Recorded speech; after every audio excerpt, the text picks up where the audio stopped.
আমরা কয়েকটা জায়গাতে মামলা করতে পারি আলাদা আলাদা। একটা হচ্ছে সংবিধান লঙ্ঘন, আর একটা হচ্ছে যে আপনার যে রাষ্ট্রীয় সার্বভৌমত্ব বিপন্ন করা, আর একটা হচ্ছে যে আপনার যে এই আপনার যে সমস্ত চুক্তি হয়েছে ইউনূস সাহেবের সময়, যে সমস্ত চুক্তি হয়েছে ইউএস এর সাথে, সেগুলোকে চ্যালেঞ্জ করে আমরা হাইকোর্ট ডিভিশনে আমরা যেতে পারি। প্রথমত 133টা অধ্যাদেশ, 133টা অধ্যাদেশের যে legality of the 133 ordinances which were promulgated by the regime of interim government, সেইটার বৈধতা চ্যালেঞ্জ করে একটা রিট হতে পারে। এবং সেইখানে এই অধ্যাদেশগুলোতে কোথায় দায় মুক্তি দেওয়া হয়েছে, 3বার দায় মুক্তি দেওয়া হয়েছে। হ্যাঁ, 2টো অধ্যাদেশ আর একটা নির্বাহী আদেশ। তো আপনার এই ছাত্র জনতার গণ অভ্যুত্থানের সময় কি এমন ঘটেছিল যে 3বার দায় মুক্তি দিতে হচ্ছে? হ্যাঁ, আর একটা মামলা আমি করব, সেটা হচ্ছে যে জাতির পিতা বঙ্গবন্ধু শেখ মুজিবুর রহমানের 32 নম্বরের বাড়ি যে ভাঙা হয়েছে, কয়েকবার ভাঙা হয়েছে, এবং সেটা ভেঙে, ওটা তো এখন বাড়ি না, এটা একটা একটা একটা মিউজিয়াম, এবং সেখানে যে দুষ্প্রাপ্য আপনার যে সমস্ত ডকুমেন্ট ছিল, যে সমস্ত এভিডেন্স ছিল, সেটা কার ইন্ধনে, দেশি বিদেশি কার ইন্ধনে সেটা বারবার ভাঙা হলো, এবং অন্তর্বর্তী সরকারের কারা ভেতর থেকে এটাকে হতে দিলেন, কারণ সেখানে পুলিশ সেনাবাহিনী কেন গেল? আজকে আমাদের সঙ্গে যুক্ত রয়েছেন ঢাকা বিশ্ববিদ্যালয়ের আইন বিভাগের অধ্যাপক doctor Sheikh Hafizur Rahman Curzon. Hafizur Rahman Curzon, আপনাকে স্বাগত জানাচ্ছি। আমরা একটু কয়েকটা বিষয় আলোচনা করব। সেটা হচ্ছে যে ডক্টর মোহাম্মদ ইউনূস কতটা সংবিধান লঙ্ঘন করেছেন, কতটা রাষ্ট্রদ্রোহিতা করেছেন, এটি তিনি ক্ষমতায় থাকতে আলোচনা হচ্ছিল, এখন সেটি তুমুল আকার ধারণ করেছে। এবং পাশাপাশি সাবেক আইন উপদেষ্টা ডক্টর আসিফ নজরুল কিংবা রিজওয়ানার মতন উপদেষ্টা কতটুকু সহযোগী হিসেবে তাকে সব ধরনের অপকর্মের সহযোগিতা করেছেন, সেই বিষয়গুলো সামনে আসছে। এবং একই সঙ্গে আন্তর্জাতিক অপরাধ ট্রাইব্যুনাল, সেটিও শুরু থেকে বিতর্কের মুখে থাকলেও এখনো সেটি আবার নতুন করে তুমুল বিতর্কের সৃষ্টি করেছে, বিশেষ করে চিফ প্রসিকিউটর অ্যাডভোকেট তাজুল ইসলামকে সরানোর মধ্য দিয়ে তার অনেক ধরনের অপকর্ম আমাদের সামনে আসছে। আমি এই 3টি বিষয় একটু আলোচনা করবো আপনার সঙ্গে, আপনার মতামত জানার চেষ্টা করব। প্রথমে যদি জানতে চাই যে সাবেক প্রধান উপদেষ্টা ডক্টর মোহাম্মদ ইউনূস, তিনি এখনো দেশে রয়েছেন। কেউ কেউ বলছেন তার বিরুদ্ধে মামলা করা হবে, কেউ কেউ উদ্যোগী ভূমিকা নিয়েছেন, আপনি নিজেও সম্ভবত এমন একটি চিন্তা ভাবনা করছেন। হয়তো সেটি আপনি আমার সাথে পার্সোনাল জায়গা থেকে কথা বলেছিলেন। তারপরে যদি আমি আপনাকে জিজ্ঞাসা করি, আসলে কোন জায়গা থেকে আপনি এ ধরনের চিন্তা ভাবনা করছেন? আপনাকে ধন্যবাদ। বাংলাদেশে এই ইউনূস এন্ড গং, তাদের বিচার হওয়া উচিত কয়েকটা কারণ। প্রথমত হচ্ছে আপনার, আমরা যেটা তথ্য পাচ্ছি, 133টা অধ্যাদেশ জারি করা হয়েছে, এবং 133টা অধ্যাদেশ একটা 18 মাসে, এটা অস্বাভাবিক একটা বিষয়। এবং আমি 4-5 দিন আগে বিবিসির একটা প্রতিবেদনে দেখলাম যে 133টা অধ্যাদেশের মধ্যে 132টা অধ্যাদেশই অনিশ্চয়তার মধ্যে। এবং তারা, আমরা মানে সংবিধানে আমরা যেটা দেখি যে আপনার একটা সংসদীয় পদ্ধতির যে সরকার প্রচলিত আমাদের দেশে, তখন আপনার অধিকাংশ সময় পার্লামেন্টের নানা সেশন থাকে, পার্লামেন্টের অনেক সময় সেশন থাকে না, এবং পার্লামেন্ট যখন আপনার তার সেশনে থাকে না, তখন যদি জরুরি ভিত্তিতে কোনো আইন করা প্রয়োজন হয়, তাহলে পরে রাষ্ট্রপতিকে অধ্যাদেশ জারি করার ক্ষমতা দেওয়া হয়েছে। কিন্তু এই অধ্যাদেশ জারিরও কিন্তু কয়েকটা শর্ত আছে, যে আপনি অধ্যাদেশের মধ্য দিয়ে এমন কোনো আইন করতে পারবেন না যেটা সংসদ তার আইন তৈরির ক্ষমতা দিয়ে করতে পারে না। মানে সংসদ তার যে লেজিসলেটিভ পাওয়ার, সেইটার অধীনে যে আইন করতে পারে না, আপনি অধ্যাদেশের মাধ্যমে এমন কিছু আপনি জারি করতে পারবেন। দ্বিতীয়ত হচ্ছে, আপনি অধ্যাদেশের মাধ্যমে এমন কিছু করতে পারবেন না যেটা দিয়ে সংবিধান সংশোধন করা যায়, সংবিধান কোনোভাবে লঙ্ঘন হয়। তো আপনি দেখেন যে রেফারেন্ডামের যে মানে আপনার জুলাই সনদের যে আদেশ, মানে প্রথমত রাষ্ট্রপতি তো আদেশ জারি করতে পারেন না, অধ্যাদেশ পারেন, সুতরাং সেটা হয়েছিল আদেশ, সেটা একদম ইল্লিগাল এবং আনকনস্টিটিউশনাল। এবং আপনি অনেক অধ্যাদেশের মধ্য দিয়ে আমরা যে দায় মুক্তির বিষয়টা দেখেছি, সেটা কিন্তু অধ্যাদেশের মাধ্যমে কোনোভাবেই করা যায়।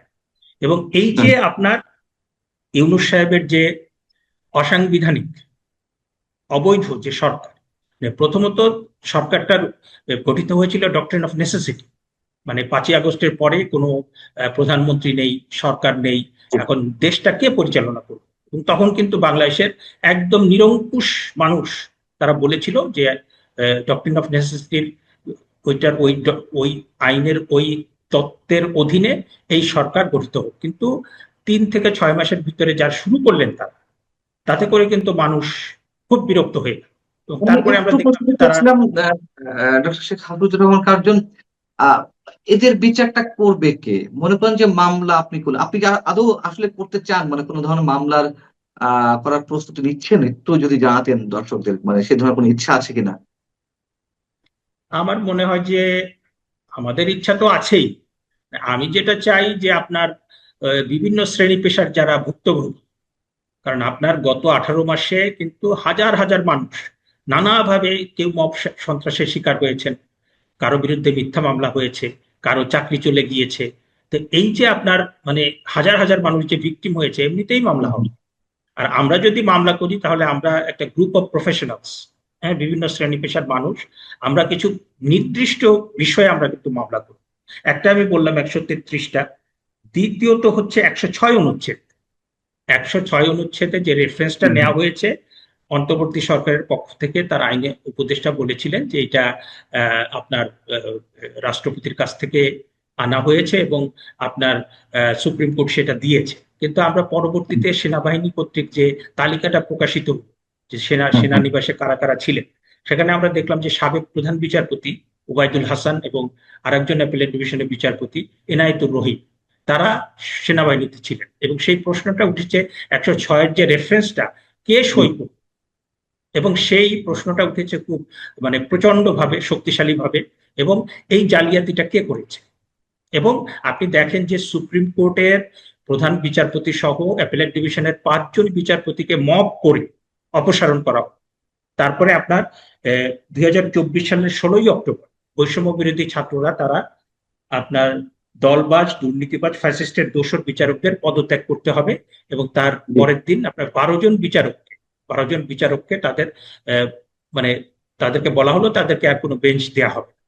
এবং তো এটা গেল, পরবর্তীতে, আর কি কি বিষয় আপনারা চিন্তা ভাবনা করছেন তো মামলার? এই যে আপনার মানে হুম, অনেকগুলো বিষয় যে এখানে এসছে, আপনি মব ভায়োলেন্স, মানে হুম, হুম, মব যে ভায়োলেন্স হয়েছে সেটা হচ্ছে হাইকোর্টের বিচারপতি, বিশ্ববিদ্যালয়ের শিক্ষক, তারপরে আপনার রাজনৈতিক নেতা। আপনি যদি আপনার কেউ দুর্নীতি করে, যদি কেউ অন্যায় করে, যদি কেউ তার চাকরি বিধি লঙ্ঘন করে, তাহলে পরে আপনি সেই তার বিচার করেন। কিন্তু আপনি গড়পড়তা মানে 100 মানুষ, 200 মানুষ, 500 মানুষ, তাদেরকে আপনি বলে দিলেন এরা ছিল স্বৈরাচারের দোষর।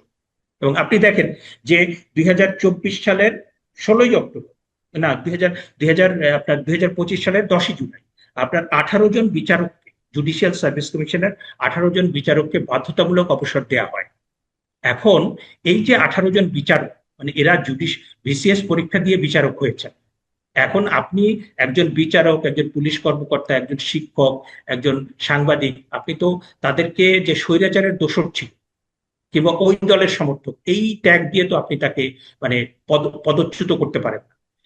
আপনার যে বিভিন্ন শ্রেণী পেশার ভিতরে কেউ আওয়ামী লীগের সমর্থক, কেউ বিএনপির সমর্থক, কেউ জামাতের জি। সমর্থক, কেউ কমিউনিস্ট পার্টির সমর্থক, আপনি তো অমুক দলের সমর্থক হওয়ার কারণে কাউকে তো আপনি ব্যবস্থা নিতে পারেন না আহ, যদি সে, দুর্নীতি দুর্নীতি এবং বিদেশি কোম্পানিগুলোর সঙ্গে এক ধরনের দেশের স্বার্থ বিরোধী চুক্তি, এসব বিষয় নিয়েও তো নানান ধরনের আলোচনা হচ্ছে।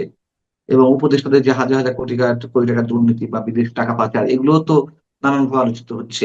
সেসব বিষয়ে কি কোনো চিন্তা ভাবনা, মানে আপনার কোনো ধরনের কোনো চিন্তা ভাবনা আছে কিনা? হ্যাঁ, আমরা ধরেন একটা গ্রুপ অফ প্রফেশনালস, আমরা কয়েকটা জায়গাতে মামলা করতে পারি আলাদা আলাদা। একটা হচ্ছে সংবিধান লঙ্ঘন, আরেকটা হচ্ছে যে আপনার যে রাষ্ট্রীয় সার্বভৌমত্ব বিপন্ন করা, আরেকটা হচ্ছে হুম। যে আপনার যে এই ইয়ে আপনার যে সমস্ত চুক্তি হয়েছে, ইউনূস সাহেবের সময় যে সমস্ত চুক্তি হয়েছে ইউএস এর সাথে, সেগুলোকে চ্যালেঞ্জ করে আমরা হাইকোর্ট ডিভিশনে আমরা যেতে পারি। আহ, রাষ্ট্রপতি মোহাম্মদ শাহাবুদ্দিন সাহেব যে ইন্টারভিউ দিয়েছেন কালের কণ্ঠে, সেখানে বেশ কিছু বিষয় উঠে এসেছে যেগুলো আমাদের কিছুটা জানা ছিল, কিছুটা অস্পষ্টতা ছিল। যেমন উনি স্পষ্ট করে বলেছেন যে সাবেক একজন বিচারপতির কাছে তার অপসারণের পর যেন তিনি দায়িত্ব নেন, একজন সাবেক বিচারপতি, সেজন্য তার কাছে একজন উপদেষ্টা ছুটে গেলেন। সেই উপদেষ্টাকে আমরা নানান ভাবে শুনে আসছিলাম, ডক্টর আসিম নজরুল সম্ভবত সাবেক প্রধান বিচারপতির কাছে ছুটে গেছেন যে তাকে দায়িত্ব নিতে হবে, প্রধান উপদেষ্টা পদে আসতে হবে। আবার বিদেশি মিশনগুলো থেকে রাষ্ট্রপতি, আমাদের যে এক্সিস্টিং রাষ্ট্রপতি, তার ছবিগুলো নামিয়ে ফেলার নির্দেশ দেওয়া হলো একজন উপদেষ্টার মাধ্যমে। তিনি দেশে এসে আবার হই হুল্লোড় শুরু করলেন, পুরো গভর্নমেন্টকে এর সাথে জড়িয়ে ফেললেন। সৈয়দা রেজওয়ানা হাসান, যার নাম আমরা জানতে পেরেছি, এই ব্যক্তিগুলো যে প্রভাব প্রতিপত্তি তারা অ্যাপ্লাই করছিল, পুরো রাষ্ট্র কাঠামোকে অস্থির করে ফেলছিলেন অনেকে অভিযোগ মতে। আহ, এই যে ব্যক্তিগুলা, আপনি মামলা করলেন, অন্য কেউ মামলা করলো, কথা হচ্ছে যে রাষ্ট্র কি আসলেই কিছু করবে, সরকার কিছু করবে, বা আমাদের আদালত কতটুকু স্বাধীন যে এসব বিষয়ে একেবারে নিরপেক্ষভাবে আহ তারা তাদের বিচার প্রক্রিয়া সম্পন্ন করবে? মানে ধরেন, সরি টু সে, আমি নিজেও ঢাকা বিশ্ববিদ্যালয়ের আইন বিভাগের একজন শিক্ষক। আমি এখানে শিক্ষার্থী ছিলাম সেই 1989-90 সাল থেকে এখন পর্যন্ত ঢাকা বিশ্ববিদ্যালয়, মানে প্রথমে শিক্ষার্থী ছিলাম, তারপরে শিক্ষক। এবং সরি টু সে যে আমার নিজের ডিপার্টমেন্টের 4 জন উপদেষ্টা ছিলেন সেখানে। একজন হচ্ছেন রিজওয়ানা হাসান, আরেকজন আদিলুর রহমান খান শুভ্র, একজন আইন উপদেষ্টা ছিলেন, আরেকজন হচ্ছে হাসান আরিফ সাহেব, উনি মারা গিয়েছেন। তো আমার কাছে এখন খুবই মানে গ্লানি বোধ হচ্ছে, আমার খুব কষ্ট লাগছে যে আইনের লোকরা সবচেয়ে বেশি বেআইনি কাজ করলেন।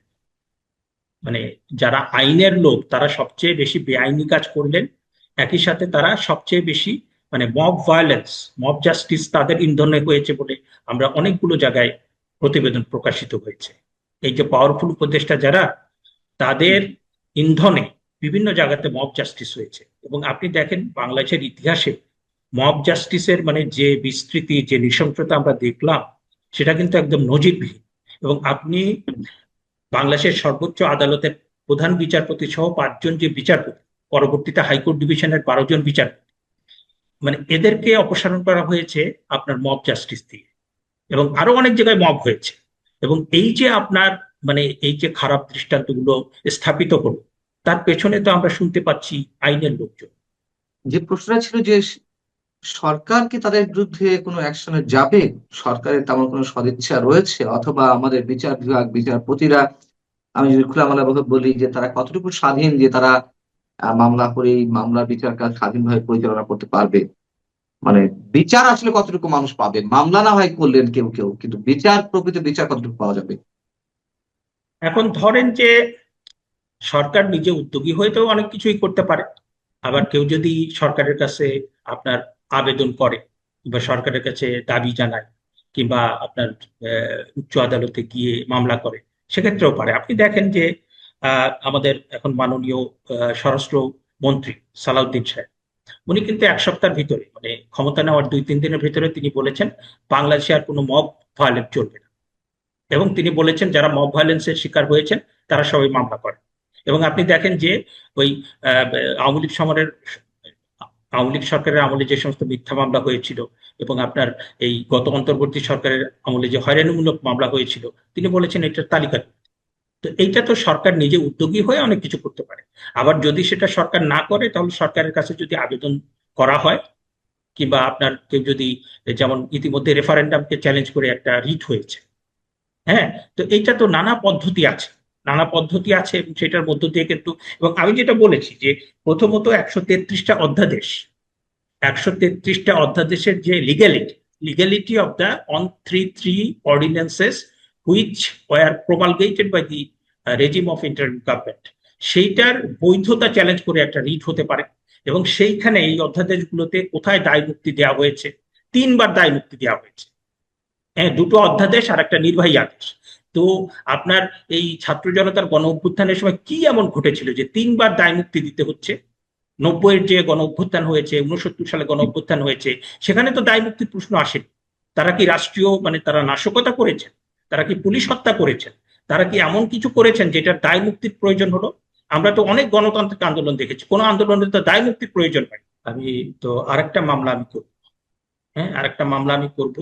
সেটা হচ্ছে যে জাতির পিতা বঙ্গবন্ধু শেখ মুজিবুর রহমানের 32 নম্বরের বাড়ি যে ভাঙা হয়েছে, কয়েকবার ভাঙা হয়েছে, এবং সেটা ভেঙে, ওটা তো এখন বাড়ি না, এটা একটা একটা একটা মিউজিয়াম।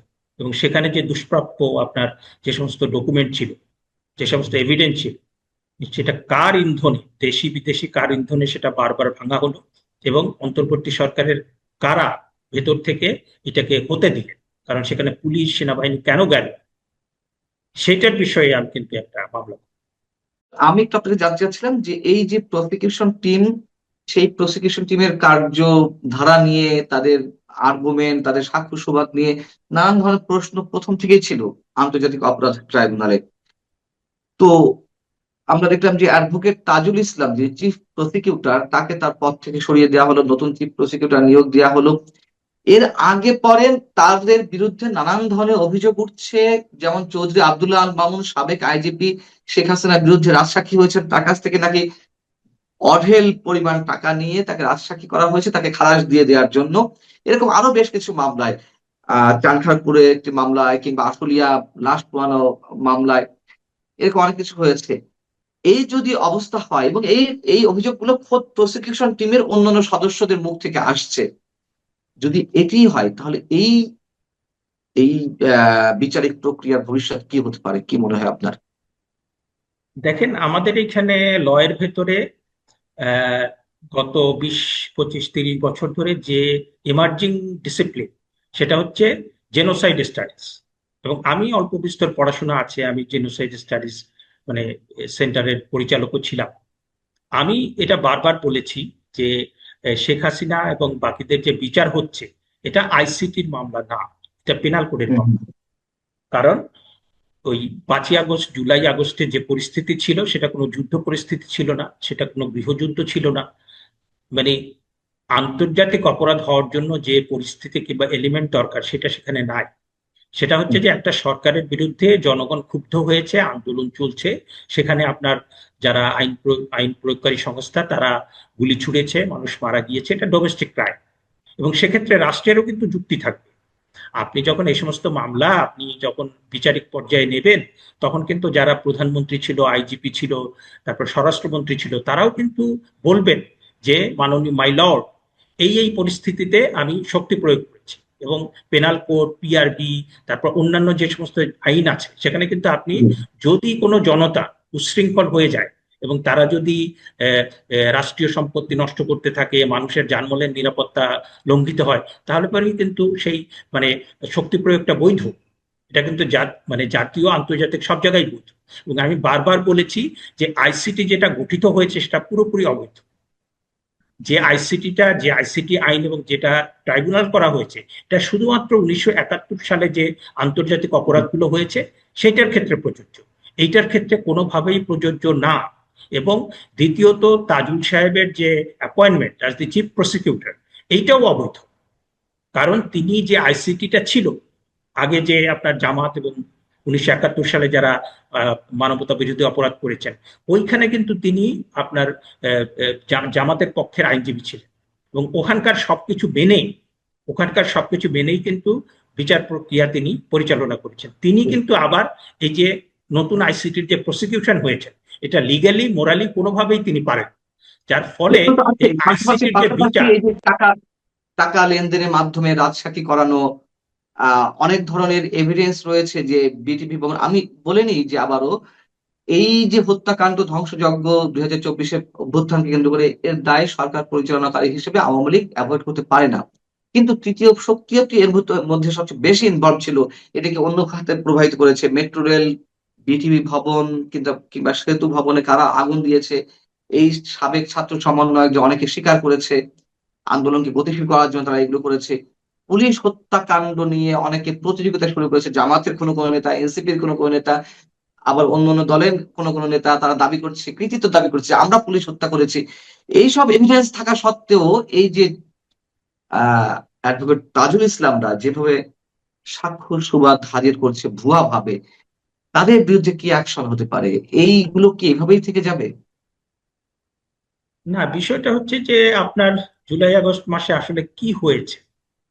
হুম পুলিশ, র্যাপিড অ্যাকশন ব্যাটালিয়ন, তাদের গুলিতে কতজন মারা গিয়েছে, আর যারা তথাকথিত আন্দোলনকারী জঙ্গি জঙ্গি মানে দেশীয় বিদেশি আন্তর্জাতিক জঙ্গিদের নিয়ে এসে তারা কতজনকে হত্যা করেছেন, এবং সেই সমস্ত হত্যাকাণ্ডের দায় সাবেক প্রধানমন্ত্রী এবং স্বরাষ্ট্রমন্ত্রীর উপর চাপানো হয়েছে, এবং কার দায় কতটুকু, কোথায় কি ঘটেছে, পুরো বিষয়টা আমরা জানতে চাই।